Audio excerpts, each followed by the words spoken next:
USS West Virginia, BB-48, a Colorado-class battleship, was the second ship of the United States Navy named in honor of the 35th state. Her keel was laid down on April 12, 1920 by the Newport News Shipbuilding and Drydock Company of Newport News, Virginia. She was launched on November 19, 1921, sponsored by Miss Alice Wright Mann, daughter of Isaac T. Mann, a prominent West Virginian, and commissioned on December 1, 1923, Captain Thomas J. Senn in command. As the most recent of the super-dreadnoughts, West Virginia embodied the latest knowledge of naval architecture, the watertight compartmentation of her hull, and the scale of her armor protection, marked an advance over the design of battleships built, or on the drawing boards before the Battle of Jutland. In the months that followed, West Virginia ran her trials and shakedown and underwent post-commissioning alterations. After a brief period of work at the New York Navy Yard, the ship made the passage to Hampton Roads, although experiencing trouble with her steering gear while en route. Overhauling the troublesome gear thoroughly while in Hampton Roads, the Westy put to sea on the morning of June 16, 1924. At 1010, while the battleship was steaming in the center of Lynnhaven Channel, the quartermaster at the wheel reported that the rudder indicator would not answer. The ringing of the emergency bell to the steering motor room produced no response. Captain Senn quickly ordered all engines stopped, but the engine room telegraph would not answer. It transpired that there was no power to the engine room telegraph or the steering telegraph. The captain then resorted to sending orders down to main control via the voice tube from the bridge. He ordered full speed ahead on the port engine, all stop on the starboard. Efforts continued apace over the ensuing moments to steer the ship with her engines and keep her in the channel and, when this failed, to check headway from the edge of the channel. Unfortunately, all efforts failed, and, as the ship lost headway due to an engine casualty, West Virginia grounded on the soft mud bottom. Fortunately, as commander, later Admiral, Harold R. Stark, the executive officer, reported, not the slightest damage to the hull had been sustained. The Court of Inquiry, investigating the grounding, found that inaccurate and misleading navigational data had been supplied to the ship. The legends on the charts were found to indicate uniformly greater channel width than actually existed. The findings of the court thus exonerated Captain Senn and the navigator from any blame. After repairs had been effected, West Virginia became flagship for the commander, battleship divisions, battle fleet, on October 30, 1924, thus beginning her service as an integral part of the backbone of the fleet as the battleships were regarded. She soon proved her worth under a succession of commanding officers, most of whom later attained flag rank. In 1926, for example, under Captain A.J. Hepburn, the comparative newcomer to battleship ranks scored first in competitive short-range target practice. The ship later won the American Defense Cup presented by the American Defense Society to the battleship obtaining the highest merit with all guns in short-range firing, and the Spokane Cup, presented by that city's Chamber of Commerce in recognition of the battleships scoring the highest merit with all guns at short range. In 1925, West Virginia won the Battle Efficiency Pennant for battleships. This was the first time that the ship had won the coveted meatball, but she won it again in 1927, 1932, and 1933. During this period, West Virginia underwent a cycle of training, maintenance, and readiness exercises, taking part in engineering and gunnery competitions and the annual large-scale exercises, or fleet problems. In the latter, the fleet would be divided up into opposing sides, and a strategic or tactical situation would be played out, with the lessons learned becoming part and parcel of the development of doctrine that would later be tested in the crucible of combat. During 1926, the battleship took part in the joint Army-Navy maneuvers to test the defenses of the Hawaiian Islands and then cruised with the fleet to Australia and New Zealand. In fleet exercises subsequent to the 1926 cruise, West Virginia ranged from Hawaii to the Caribbean Sea and the Atlantic, and from Alaskan waters to Panama. In order to keep pace with technological developments in ordnance, gunnery, and fire control, As well as engineering and aviation, the ship underwent modifications designed to increase her capacity to perform her design function. Some of the alterations effected included the replacement of her initial 3-in, 76 mm, anti-aircraft battery with 5-in, 130 mm, /25 cal guns, the addition of platforms for .50-in, 12.7 mm, machine guns at the foremast and maintop, and the addition of catapults on her quarterdeck, aft, and on her number 3, or high turret. In the closing years of the 1930s, however, it was becoming evident to many that it was only a matter of time before the United States became involved in yet another war on a grand scale. The United States fleet thus came to be considered a deterrent to the country's most probable enemy, Japan. This reasoning produced the hurried dispatch of the fleet to Pacific waters in the spring of 1939 and the retention of the fleet in Hawaiian waters in 1940, following the conclusion of Fleet Problem XXI in April. As the year 1941 progressed, West Virginia carried out a schedule of intensive training, basing on Pearl Harbor and operating in various task forces and groups in the Hawaiian operating area. This routine continued even through the unusually tense period that began in late November and extended into the next month. Such at-sea periods were usually followed by in-port upkeep, with the battleships mooring to masonry quays along the southeast shores of Ford Island in the center of Pearl Harbor. West Virginia was one of 14 ships to receive the early RCACX-AM-1 radar. World War II. Sailors in a motor launch rescue a man overboard from the water alongside the burning West Virginia during or shortly after the Japanese air raid on Pearl Harbor. Pearl Harbor. On Sunday, December 7, 1941, West Virginia lay moored outboard of Tennessee at berth F6 with 40 feet, 12 m, of water beneath her keel. Shortly before 0800, Japanese planes, flying from a 6-carrier task force, commenced a well-planned attack on Pearl Harbor. 7 inches, 460 mm, aerial torpedoes struck the port side of West Virginia. One torpedo hit the steering gear and knocked off the rudder. At least 3 struck below the armor belt, and 1 or more struck the armor belt, requiring replacement of 7 armor plates. 1 or possibly 2 torpedoes entered the ship through holes made by the first torpedoes while the ship was listing and exploded on the armored second deck. 1 torpedo failed to detonate and was later recovered and disarmed by shipyard explosive technicians. West Virginia was also hit by 2 Type 99 No. 80 Mark V bombs made from 16-in, 410 mm, armor-piercing naval shells fitted with fins. The first bomb hit the foretop, penetrated the superstructure deck, and was found unexploded in the debris on the second deck. The second bomb hit further aft, wrecking 1 VOT-OS-2U Kingfisher floatplane atop the high catapult on turret 3 and pitching the second one on her top on the main deck below. The projectile penetrated the 4-in, 100 mm, turret roof, wrecking 1 gun in the turret itself. Although the bomb was another dud, burning gasoline from the damaged aircraft caused some casualties among turret personnel and damage to the guns. West Virginia was then seriously damaged by being engulfed in an oil fire started by Arizona and sustained for 30 hours by fuel leaking from both ships. The torpedoes caused 2 large holes extending from frames 43 to 52 and 62 to 97. Prompt counter-flooding by the 4 damage control parties under the command of LCDRJS Harper, First Lieutenant, together with the early closure of all water doors and hatches ordered by Harper's assistant ensign Archie P. Kelly, prevented the ship from capsizing. The massive damage to the port side caused rapid flooding of the port compartments, including the battle phone circuit batteries. Fortunately, an experimental sound-powered telephone circuit connecting Central Station with the damage control parties was in good working order and had been thoroughly tested during damage control drills during the summer.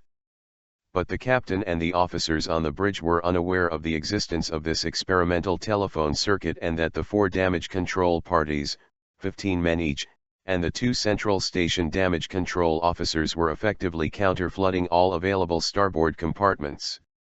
This led the captain to assign Lieutenant C.V. Ricketts to proceed to the third deck and commence counter-flooding the starboard voids.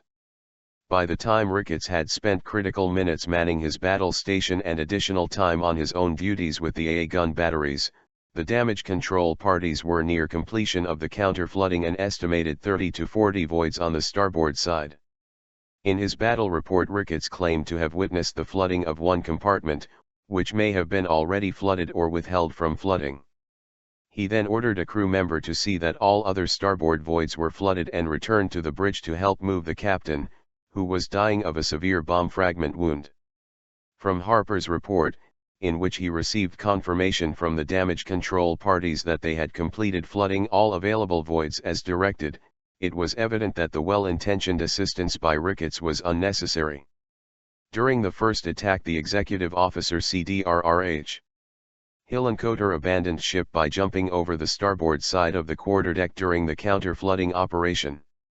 LCDR Harper was then notified by an officer shouting down the access tube from the conning tower to central stations that, as third in command, he was now the commanding officer, since the captain was dying on the bridge and the executive officer had abandoned ship. Upon abandoning central station after confirming that all starboard voids had been flooded, Harper countermanded the captain's dying order for all hands to abandon ship, and ordered the repair parties to fight fires fore and aft. Fire hoses from the Tennessee were passed to the West Virginia, and the fires near Turret 3 and elsewhere on the ship were fought until about 2 p.m., at which time Harper ordered a final abandoned ship. With a patch over the damaged area of her hull, the battleship was pumped out and ultimately REFLO'd on May 17, 1942, and docked in Dry Dock No. 1 on June 9. This gave the opportunity for a more detailed damage assessment, and it became clear that there had been not 6, but 7 torpedo hits. During the ensuing repairs, workers located 66 bodies of West Virginia sailors who had been trapped below when the ship sank. Several bodies were found lying on top of steam pipes within the air bubble existing in flooded areas. 3 bodies were found in a storeroom compartment, where the sailors had lived on emergency rations and fresh water from a battle station. A calendar found with them indicated they had lived through December 23. The task confronting the nucleus crew and shipyard workers was a monumental one, so great was the damage on the battleship's port side. Ultimately, however, West Virginia departed Pearl Harbor on May 7, 1943, for the West Coast and a complete rebuilding at the Puget Sound Navy Yard at Bremerton, Washington. Rebuild. Emerging from the extensive modernization, the battleship that had risen from the destruction at Pearl Harbor looked significantly different from the way she had appeared prior to December 7, 1941, and certainly different from her sister ship USS Maryland. Her appearance was nearly identical to that of Tennessee and California, differentiated from those ships by her twin-gun main battery turrets.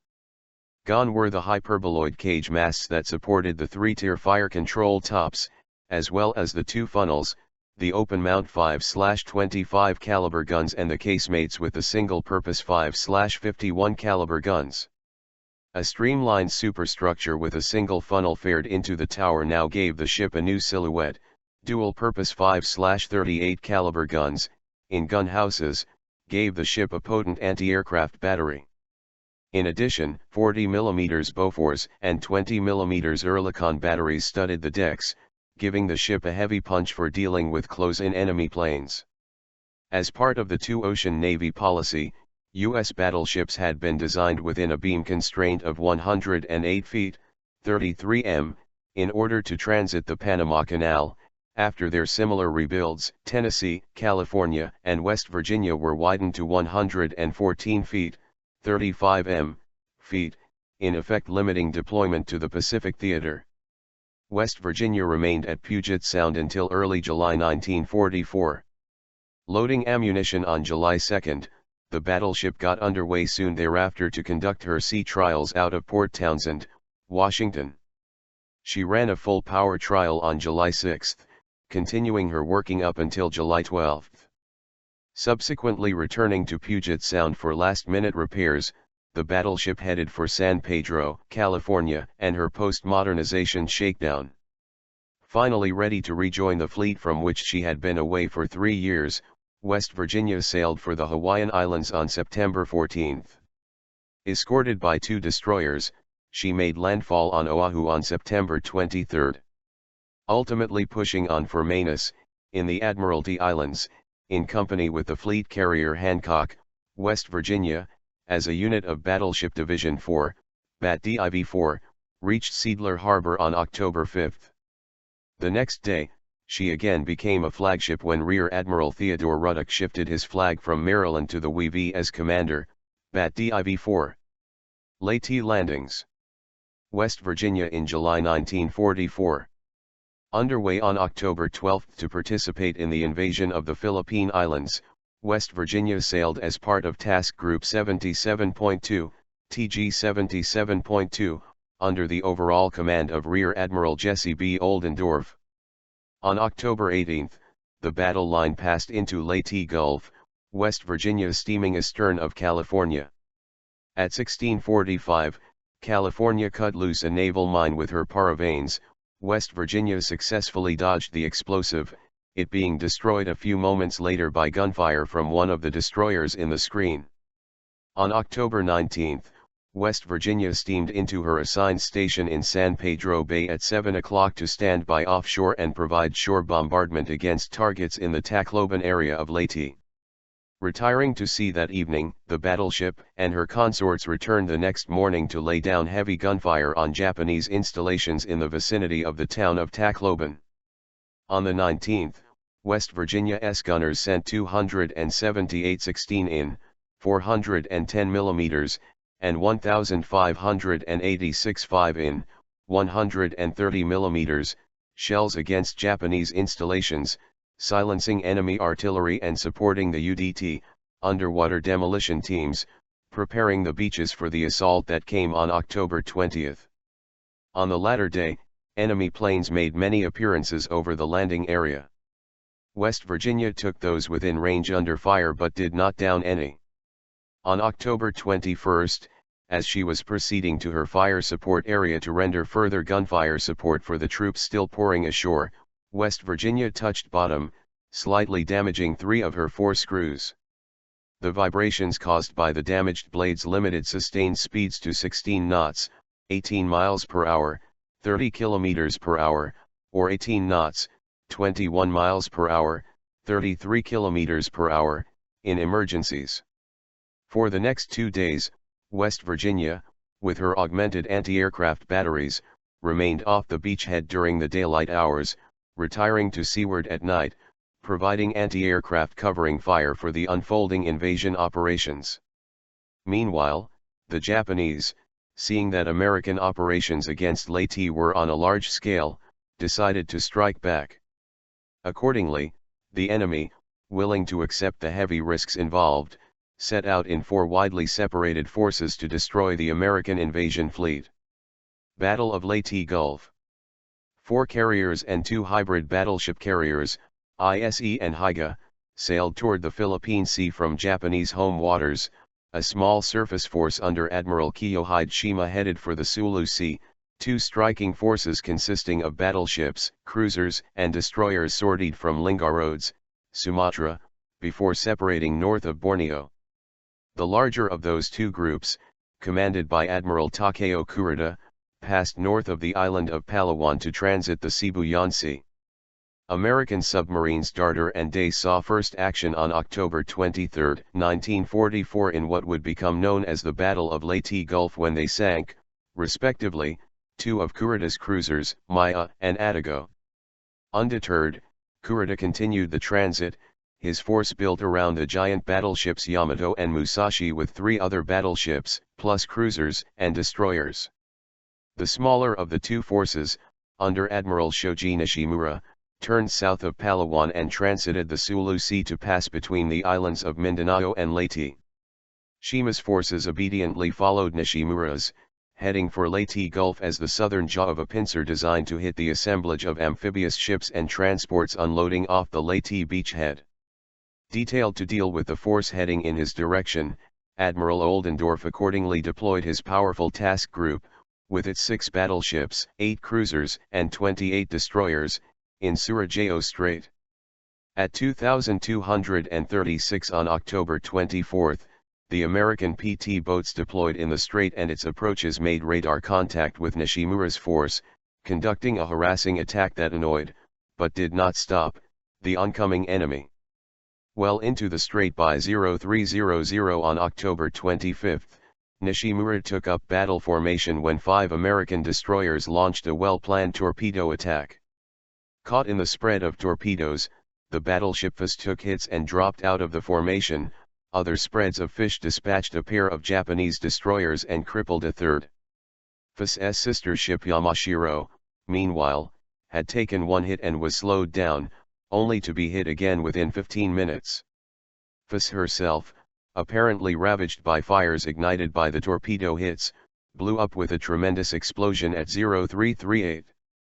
West Virginia, meanwhile, was leading the battle line of USS Maryland, BB-46, USS Mississippi, BB-41, USS Tennessee, BB-43, USS California, BB-44, USS Pennsylvania, BB-38, 4 of these ships, like West Virginia, veterans of Pearl Harbor. From 0021 on October 25, the battleship had picked up reports on the PT boat and destroyer attacks. Finally at 3:16, West Virginia's radar picked up Nishimura's force at a range of 42,000 yd, 38,000 m, and had achieved a firing solution at 30,000 yd, 27,000 m. She tracked them as they approached in the pitch-black night.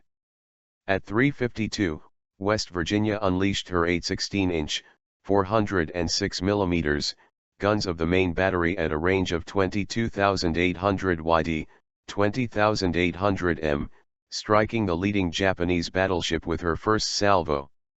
Of the first 6 salvos West Virginia fired, 5 had struck the target, and in all she fired 16 salvos in the direction of Nishimura's ships as Oldendorf crossed the T of the Japanese fleet and thus achieved the tactical mastery of a situation that almost every surface admiral dreams of. At 4:13, the WV checked fire. The Japanese remnants proceeded in disorder down the strait whence they had come. Several burning Japanese ships littered the strait. West Virginia had contributed to Yamashiro's demise, thus avenging her own crippling in the Pearl Harbor attack. USS Artisan, AFDB-1, a floating dry dock, holds the West Virginia so that repairs could be made. West Virginia had thus taken part in the last naval engagement fought by line of battleships and, on October 29, departed the Philippines for Ulithi, in company with Tennessee and Maryland. Subsequently heading for Espiritu Santo, in the New Hebrides, after Admiral Ruddock had shifted his flag back from West Virginia to Maryland, the former underwent a period of upkeep in the floating dry dock ABSD-1, for her damaged screws. Philippines operations. The WV returned to the Philippines, via Manus, on November 26, resuming her patrols in Leyte Gulf and serving as part of the anti-aircraft screen for the transports and amphibious ships. At 11:39 on November 27, West Virginia's anti-aircraft guns splashed a kamikaze and assisted in downing others while on duty the next day. Rear Admiral Ruddock shifted back on board on November 30, West Virginia maintaining her operations off Leyte until December 2, when the battleship headed for the Palau Islands. The Battlewagon was then made the flagship for the newly formed TG-77.12 and proceeded toward the Sulu Sea to cover the landings made by the Southwest Pacific Force on the island of Mindoro. Entering Leyte Gulf late on the evening of December 12, West Virginia transited the Surigao Strait on December 13 and steamed into the Sulu Sea with a carrier force to provide cover for the transports in TG-78.3. She subsequently covered the retirement of the transports on December 16, later fueling in Leyte Gulf before she returned to Hampton Roads, Palaus, at midday on December 19. There, West Virginia spent the Christmas of 1944. There was more work to be done, however, for the battleship, as the return to the Philippines continued apace. On New Year's Day, Rear Admiral Ingram C. Sowell relieved Rear Admiral Ruddock as commander, BAT-DIV-4, and the ship got underway for Leyte Gulf as part of TG 77.2. Entering the Gulf during the pre-dawn hours of January 3, West Virginia proceeded into the Sulu Sea. Japanese air opposition, intensifying since the early part of the Philippine campaign, was becoming more deadly. West Virginia's men saw evidence of that when a twin-engined Yokosuka P-1Y Francis kamikaze crashed into the escort carrier Omani Bay at 17:12 on January 4. Fires and explosions ultimately forced the abandonment of the jeep carrier, her survivors being picked up by other ships in the screen. Burns dispatched the blazing Kve with torpedoes. Taking on board survivors from Omani Bay from the destroyer Twigs, West Virginia entered the South China Sea on the morning of the following day, January 5, 1945, defending the carriers during the day from Japanese air attacks. Subsequently, the battleship moved close inshore with the carriers outside to carry out a bombardment mission on San Fernando Point. West Virginia hammered Japanese installations ashore with her 16-in, 410 mm, guns. Kamikazes, however, kept up their attacks in the face of heavy anti-aircraft barrages and combat air patrol, CAP, fighters. Losses among Allied shipping continued to mount. Kamikazes claimed damage to HMAS Australia and the battleships California and New Mexico on the 5th. West Virginia participated in putting up volumes of anti-aircraft fire during those attacks, emerging unscathed herself. West Virginia, already carrying the crew of Omani Bay on board, took on board another group of survivors, the crew of the high-speed minesweeper Hovey, which had been sunk by a Japanese torpedo on January 6. Before she could transfer the escort carriers and minesweepers sailors elsewhere, though, she had to carry out her assigned tasks first. Accordingly, West Virginia's 16-in, 410 mm, guns again hammered Japanese positions ashore at San Fabian on 8-9 January, as troops went ashore on the latter day. It was not until the night of January 9 that the battleship finally transferred her passengers off the ship. After providing call fire support all day on January 10, West Virginia patrolled off Lincoln Gulf for the next week before proceeding to an anchorage where she replenished her ammunition. During her shore bombardment tours off San Fabian, West Virginia had proved herself most helpful, covering UDT operations, destroying mortar positions, entrenchments, gun emplacements, and leveling the town of San Fabian. In addition, WV destroyed ammunition dumps, railway and road junctions, and machine gun positions and warehouses. During that time, the ship expended 395 16-in, 410 mm, shells and over 2,800 5-in, 130 mm, projectiles. Underway again at 0707 on January 21, West Virginia commenced call fire support duties at 0815, operating in readiness for cooperation with the United States Army units ashore in the vicinity of the towns of Rosario and Santo Tomas. After a few more days of standing ready to provide call fire support when needed, West Virginia anchored in Lincoln Gulf on February 1. Subsequently, as part of TG 77.2, West Virginia protected the shipping arriving at the Lincoln beachheads and stood ready to provide call fire for the Army when needed. She later departed Lincoln Gulf, her duty completed there, on February 10, bound for Leyte Gulf. Before her departure, she received 79 bags of United States mail, the first she had received since the day before Christmas. After touching first at San Pedro Bay, Leyte, West Virginia arrived at Ulithi on February 16, reporting for duty with the 5th Fleet upon arrival. Ordered to prepare in all haste for another operation, the battleship provisioned and refueled with the highest priority. The ship completed loading some 300 tons, 270 tons, of stores by 4 o'clock on February 17. At 7:30 on the 17th, West Virginia got underway, bound for Iwo Jima in company with the destroyers Izzard and McCall. As she headed off to Iwo Jima to join TF-51, West Virginia received a Bravo Zulu well done from Admiral Chester W. Nimitz for the manner in which she had readied herself for her new duty after being released from the 7th Fleet such a short time before. Battle of Iwo Jima. West Virginia sighted Iwo Jima at a range of 82 miles, 132 kilometers, at 0907 on February 19, 1945. As she drew nearer, she saw several ships bombarding the isle from all sides and the initial landings of the Battle of Iwo Jima taking place. At 11:25, she received her operations orders via dispatch boat, and 20 minutes later proceeded to her fire support station off the volcanic sand beaches. At 12:45, her big guns bellowed to lend support to the Marines ashore. Gun positions, revetments, blockhouses, tanks, vehicles, caves and supply dumps came under her heavy guns. On February 21, the ship returned, and at 8 o'clock commenced her support duties afresh. Her 16-in, 410 mm, shell-sealed caves, destroyed anti-aircraft gun positions and blockhouses, one salvo struck an ammunition or fuel dump, explosions occurring for about 2 hours thereafter. On February 22, a small caliber shell hit the battleship near Turret 2, wounding one enlisted man. That same day, another significant event occurred ashore. The United States Marine Corps took Mount Suribachi, the prominent landmark on one end of Iwo Jima. From their position offshore, West Virginia's sailors could see the flag flying from the top. For the remainder of February, West Virginia continued her daily fire support missions for the Marines ashore. Again, Japanese positions felt the heavy blows of the battleship's 16-in, 410 mm, shells. She hit troop concentrations and trucks, blockhouses, trenches, and houses.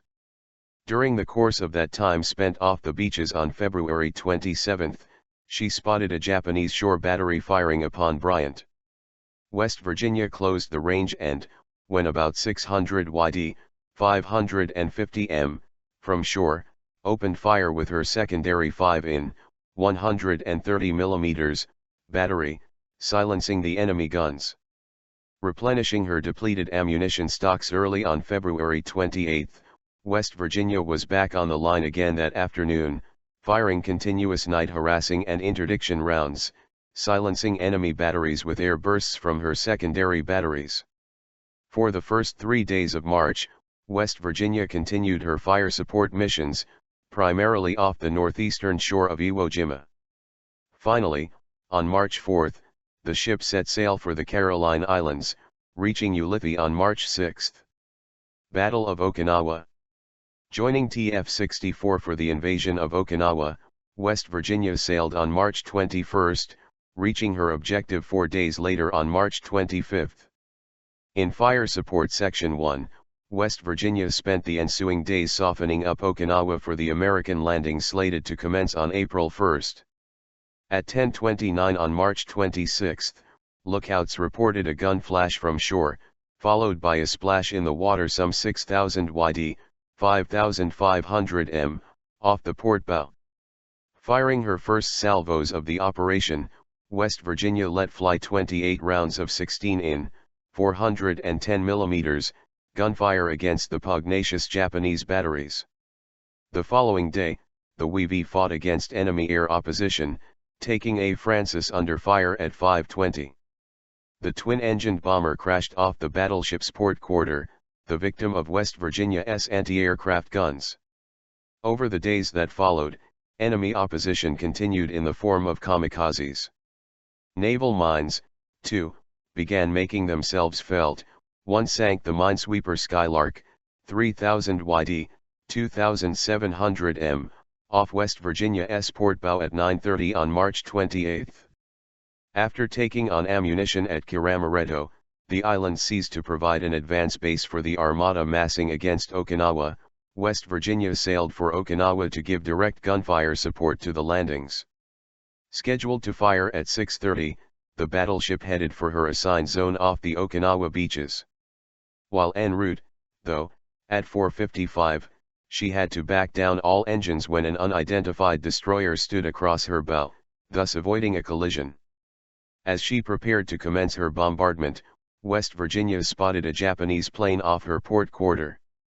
Her anti-aircraft batteries tracked the target and opened fire, downing the enemy aircraft 200 yd, 180 m, away. 4 more enemy planes passed within her vicinity soon thereafter, and West Virginia claimed one of them. Finally, at 6:30, West Virginia opened fire as landing craft dotted the sea as far as the eye could reach, all heading for the shores of Okinawa. West Virginia's sailors, some 900 yd, 820 m, off the beaches, could see the craft heading shoreward like hundreds of tadpoles. At 8:42, lookouts reported seeing some of the first troops going ashore. The battle for Okinawa was underway. West Virginia continued her bombardment duties throughout the day, on the alert to provide counter-battery fire in support of the troops as they advanced rapidly inland. There appeared to be little resistance on April 1, and West Virginia lay to offshore, awaiting further orders. At 19:03, however, an enemy plane brought the war down on West Virginia. The battleship picked up 3 enemy planes on her radar and tracked them as they approached. Flak peppered the skies, but still they came. One crossed over the port side and then looped over and crash-dived into West Virginia, smashing into a superstructure deck just forward of Secondary Battery Director No. 2. 4 men were killed by the attack and 23 were wounded. 14 The bomb carried by the plane broke loose from its shackle and penetrated to the second deck. Fortunately, it did not explode and was rendered harmless by the battleship's bomb disposal officer. Although her galley and laundry looked hard hit, West Virginia reported her damage as reparable by ship's force and carried on, rendering night illumination fire to the Marines ashore. West Virginia buried her dead at sea in the wake of the kamikaze attack of April 1 and resumed her gunfire support duties soon thereafter. In the course of her tour offshore in early April, she shot down an Aichi D-3 Aval on April 6. In early April, the Japanese attempted to strike at the invasion fleet in a last-gasp offensive formed around the super battleship Yamato. On the night of 7-8 April, West Virginia steamed north and south in the waters west of Okinawa ready to intercept and engage the Japanese surface force headed her way. The next morning, Commander, TF-68, reported that most of the ships in that enemy force had been sunk, including Yamato, whose last sortie had been made with enough fuel to get her to Okinawa but not to return. Thus, the Japanese Navy's largest kamikaze attack perished many miles short of her objective. For West Virginia, however, her duties went on, providing illumination and counter-battery fire with both main and secondary batteries and giving her anti-aircraft gunners a good workout due to the heavy presence of many kamikazes. Her TBS crackled with reports of ships under attack and damaged. Zellers, Tennessee, Salt Lake City, Stanley, and others, were victims of the divine wind. Her shore bombardments elicited nothing but praise from those enjoying the benefits of the ship's firing. One spotter reported happily on April 14, "You're shooting perfectly, you could shoot no better, no change, and, your shooting is strictly marvelous. I cannot express just how good it is." She delivered support fire for the 6th Marine Division upon that occasion. Later, she continued for the 10th Army and the XXIVTH Army Corps. West Virginia continued fire support for the Army until April 20, at which point she headed for Ulithi, only to turn back to Okinawa, hurriedly recalled because USS Colorado, BB-45, suffered damage when a powder charge exploded while she was loading powder at Kiramaretto. Returning to Hagashi Beach, West Virginia provided night harassment and interdiction fire for the 10th Army and the XXIVTH Army Corps. Ultimately, West Virginia sailed for Ulithi, in company with San Francisco and Hobson, reaching her destination, this time without a recall, on April 28. Returning to Okinawa after a brief sojourn at Ulithi, West Virginia remained in support of the Army and the Marines on the embattled island into the end of June. On June 1, she sent her spotting plane aloft to locate a troublesome enemy blockhouse reportedly holding up an Army advance. A couple of rounds hurled in the enemy's direction produced no results, she had to settle for obliterating some of the enemy's motor transport and troop concentrations during the day instead. The next day, June 2, while in support of the Army's XXIVTH Corps, West Virginia scored 4 direct hits and 7 near misses on the blockhouse that had been hit the day before. West Virginia then operated off the southeast coast of Okinawa, breaking up Japanese troop concentrations and destroying enemy caves. She also disrupted Japanese road traffic by scoring a direct hit on a road intersection and blasted a staging area. On June 16, she was firing an assignment for the 1st MAR-DIV off southwestern Okinawa when her spotting plane, a Vought OS-2U Kingfisher, took hits from Japanese anti-aircraft fire and headed down in flames, her pilot and observer bailing out over enemy-held territory. Within a short time, aided by Putnam and an LCI, West Virginia closed and blasted enemy guns in an attempt to rescue her plane crew who had dug in for the day to await the arrival of the rescuers. The attempt to recover her aircrew, however, was not successful. Loaned a Kingfisher from Tennessee, West Virginia kept up her gunfire support activities for the balance of June. Shifting to San Pedro Bay, Leyte, at the end of June, the battleship reached her destination on July 1, escorted by Connolly. There, on the morning of July 5, she received her first draft of replacements since Pearl Harbor in 1944. After loading ammunition, West Virginia commenced training in the Philippine area, an activity she carried out through the end of July. Sailing on August 3 for Okinawa, West Virginia reached Buckner Bay on August 6, the same day that Little Boy, the first atomic bomb, was dropped on the city of Hiroshima. 3 days later, Fat Man, a second bomb, obliterated the greater part of the city of Nagasaki. Those two events hastened Japan's collapse. At 21:15 on August 10, West Virginia picked up a garbled report on radio that the Japanese government had agreed to surrender under the terms of the Potsdam Declaration, provided that they could keep the Emperor of Japan as their ruler. The American ships in Buckner Bay soon commenced celebrating the indiscriminate use of anti-aircraft fire and pyrotechnics, not only from the naval vessels in the bay but from Marines and soldiers ashore, endangered friendly planes. Such celebrations, however, proved premature. At 20:04 on August 12, West Virginia sailors felt a heavy underwater explosion. Soon thereafter, at 20:58, the battleship intercepted a radio dispatch from Pennsylvania reporting that she had been torpedoed.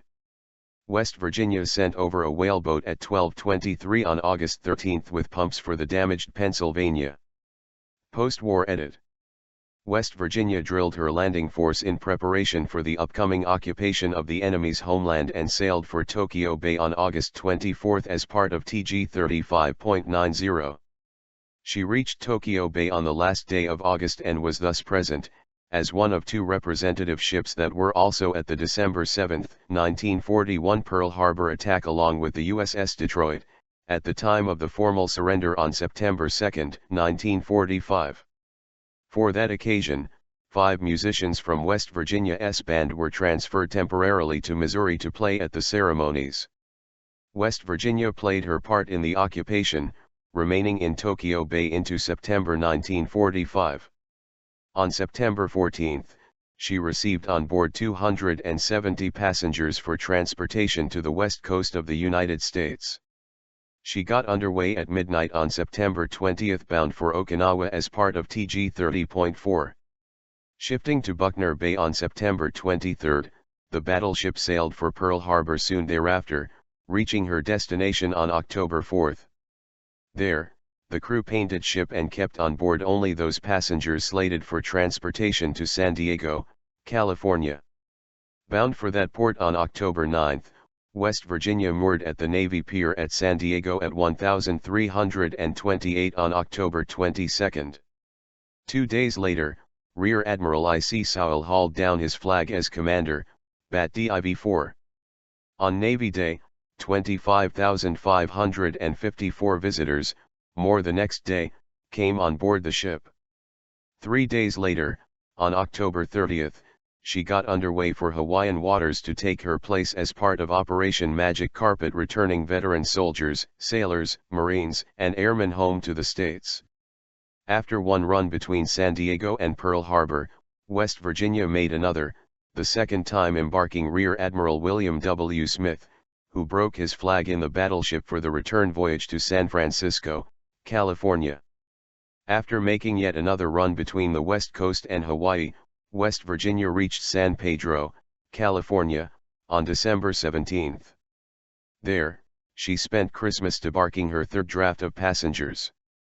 The veteran battlewagon upped anchor on January 4, 1946 and sailed for Bremerton, Washington.